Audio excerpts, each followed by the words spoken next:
اور یہ لوگ جب مومنوں سے ملتے ہیں تو کہتے ہیں کہ ہم ایمان لے آئے ہیں، اور جب اپنے شیطانوں میں جاتے ہیں تو ان سے کہتے ہیں کہ ہم تمہارے ساتھ ہیں، اور مسلمانوں سے تو ہم ہنسی کیا کرتے ہیں۔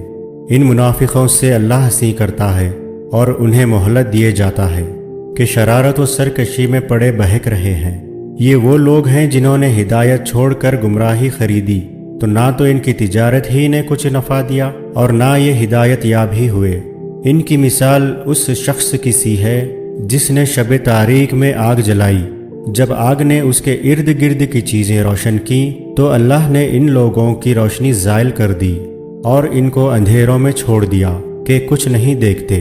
یہ بہرے ہیں، گونگے ہیں، اندھے ہیں کہ کسی طرح سیدھے رستے کی طرف لوٹ ہی نہیں سکتے۔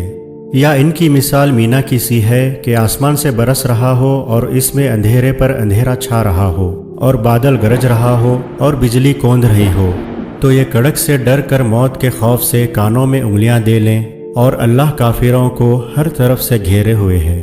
قریب ہے کہ بجلی کی چمک ان کی آنکھوں کی بصارت کو اچک لے جائے۔ جب بجلی چمکتی اور ان پر روشنی ڈالتی ہے تو اس میں چل پڑتے ہیں، اور جب اندھیرا ہو جاتا ہے تو کھڑے کے کھڑے رہ جاتے ہیں۔ اور اگر اللہ چاہتا تو ان کے کانوں کی سنوائی اور آنکھوں کی بینائی دونوں کو زائل کر دیتا۔ بلا شبہ اللہ ہر چیز پر قادر ہے۔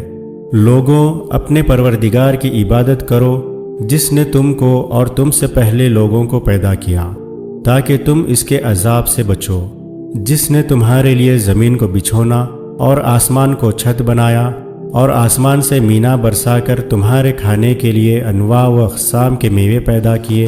پس کسی کو اللہ کا ہمسر نہ بناؤ، اور تم جانتے تو ہو۔ اور اگر تم کو اس کتاب میں جو ہم نے اپنے بندے پر نازل فرمائی ہے کچھ شک ہو تو اسی طرح کی ایک صورت تم بھی بنا لاؤ، اور اللہ کے سوا جو تمہارے مددگار ہو ان کو بھی بلا لو اگر تم سچے ہو۔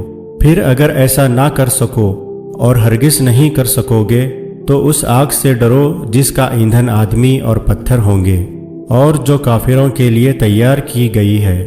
اور جو لوگ ایمان لائے اور نیک عمل کرتے رہے ان کو خوشخبری سنا دو کہ ان کے لیے نعمت و باغ ہیں جن کے نیچے نہریں بہہ رہی ہیں۔ جب انہیں ان میں سے کسی قسم کا میوہ کھانے کو دیا جائے گا تو کہیں گے یہ تو وہی ہے جو ہم کو پہلے دیا گیا تھا، اور ان کو ایک دوسرے کے ہم شکل میوے دیے جائیں گے، اور وہاں ان کے لیے پاک بیویاں ہوں گی، اور وہ بہشتوں میں ہمیشہ رہیں گے۔